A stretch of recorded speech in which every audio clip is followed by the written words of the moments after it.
Is SCHD, VOO, and QQQ really the ultimate 3 ETF portfolio? Think again.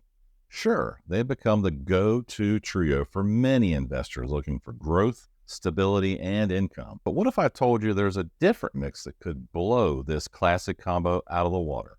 In this video, I'm revealing an alternative 3 ETF lineup that has outperformed SCHD, VOO, and QQQ in the past and will likely outperform those 3 in the future. If you're ready to uncover a strategy that could make your portfolio truly unstoppable, keep watching. You won't want to miss this. Let's dive right in. Today, we're going to look at 3 compelling reasons why a different 3 ETF portfolio is a better option than SCHD, VOO, and QQQ. What's in this improved portfolio? No need to keep waiting. Let's reveal it now. The portfolio consists of SCHD, SPLG, and SMH. First up, SCHD, you already know about it, but it is Schwab's U.S. Dividend Equity ETF, which tracks the Dow Jones U.S. Dividend 100 Index, which is a market cap weighted index of 100 top dividend paying U.S. companies. Next, we have SPLG, the SPDR Portfolio S&P 500 ETF, which along with VOO and its big brother SPY, mirrors the S&P 500 index. We'll dive into why SPLG is likely a better choice among the 3 in our second reason. Finally, SMH, the VanEck Semiconductor ETF, follows a market cap weighted index of the 25 largest U.S. listed semiconductor companies, including big players like NVIDIA, Broadcom, AMD, and Taiwan Semiconductor. Now let's explore why this mix just might be the winning strategy. Reason number 1, diversification and ETF overlap. Diversification is essential because it involves investing in a variety of assets with different characteristics, which helps reduce volatility. While ETFs inherently offer some diversification by holding a range of companies across sectors like SPLG and VOO, which include all the companies in the S&P 500, further diversifying with additional ETFs can enhance this effect. By adding SCHD, which focuses on income-generating, dividend-paying companies, we create a steady income stream. And pairing it with SMH, a growth-focused ETF centered on the rapidly expanding semiconductor sector, allows us to tap into growth potential driven by the advancements in AI and technology. Now let's talk about ETF overlap. ETF overlap measures the percentage of investments shared between 2 ETFs, which circles back to the importance of diversification. Ideally, we want low overlap between our ETFs, as this means they invest in different companies or sectors, providing broader exposure. High overlap, on the other hand, indicates that the ETFs hold many of the same assets, which can reduce diversification and lead to an overweight position in certain companies or sectors. By carefully selecting ETFs with minimal overlap, we build a more balanced portfolio that better mitigates risk. For example, let's compare the ETF overlap within the 3 ETF portfolio of SCHD, VOO, and QQQ. The overlap between SCHD and VOO is a low 7%, which we like seeing, and SCHD and QQQ also have a minimal overlap of 6%. However, VOO and QQQ have a significant 47% overlap, a level that is concerning. This overlap includes major players like Apple, NVIDIA, and Microsoft, leading to a heavy concentration in these companies. By replacing QQQ with SMH, the overlap with SPLG or VOO drops to just 12%, a much healthier level for diversification. By making this adjustment, we keep the portfolio balanced, we reduce redundancy, and we strengthen the growth potential without over-relying on any single sector or set of companies. And do you prioritize low overlap in your ETFs?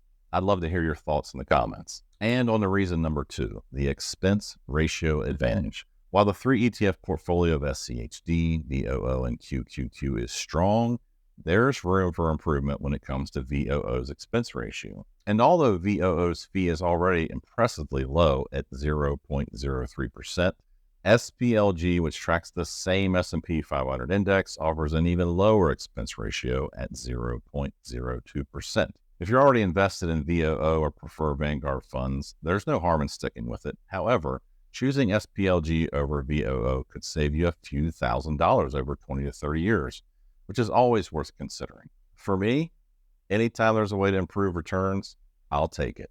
And finally, reason number 3, investment returns. Since both proposed portfolios include SCHD and SPLG, which mirrors VOO's performance, we only need to compare the returns of SMH and QQQ. And when we do, SMH stands out significantly. Over the past 10 years, an initial $10,000 investment in QQQ with those dividends reinvested would now be worth just under $54,000. In contrast, the same investment in SMH would have grown to nearly $116,000, a remarkable $62,000 difference. And for those who may prefer a longer time frame in history, the story remains similar over the last 20 years.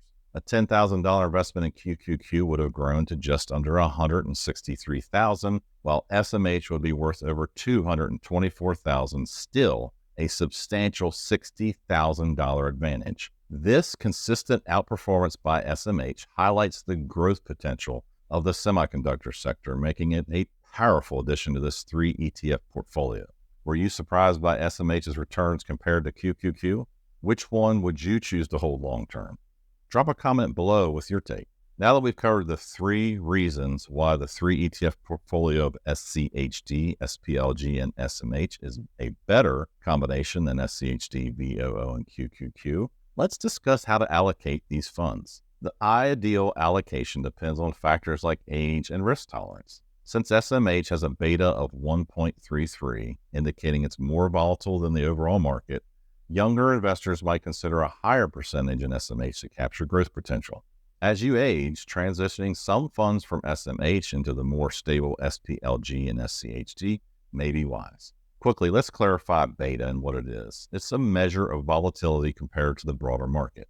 A beta greater than 1 means the asset is more volatile than the market, while a beta below 1 indicates less volatility. For context, SMH's beta of 1.33 suggests it will likely experience larger price swings in the overall market.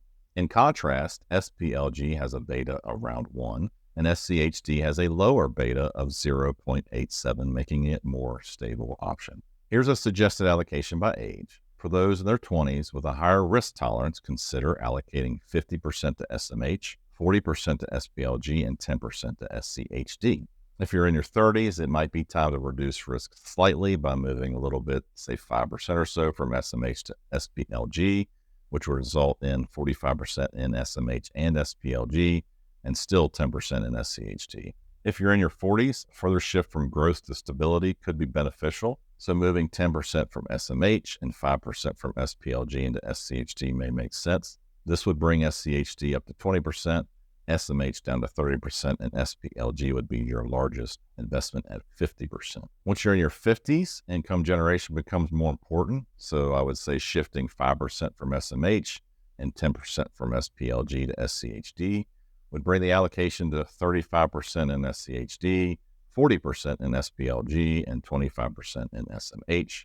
And if you're in your 60s and nearing retirement, focusing on income is key. So shifting another 10% from SMH and 15% from SPLG into SCHD brings a solid balance, which would now have you with 60% in SCHD, 25% in SPLG, and 15% in SMH. Upon retirement, transitioning to safer income-focused assets like bonds can offer stability, though SPLG and SCHD can also provide growth in income. SMH would likely be less appropriate at that point due to its volatility. And these are general suggestions as risk tolerance varies. Consulting a financial advisor can help tailor an allocation to your unique goals and risk preferences. And there you have it. We've explored 3 compelling reasons why the 3 ETF portfolio of SCHD, SPLG, and SMH is even stronger choice than the commonly recommended combination of SCHD, VOO, and QQQ. If you're interested in more of my investment insights, I've linked some of my other videos here for you to explore.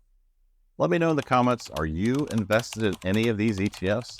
And do you think SMH will keep outperforming QQQ as AI continues to advance? As always, thanks for watching and hanging around till the end. Don't forget to like the video and subscribe so you don't miss out on any new content. I'm here to make content focused on your money and how to manage it best. See you in the next one.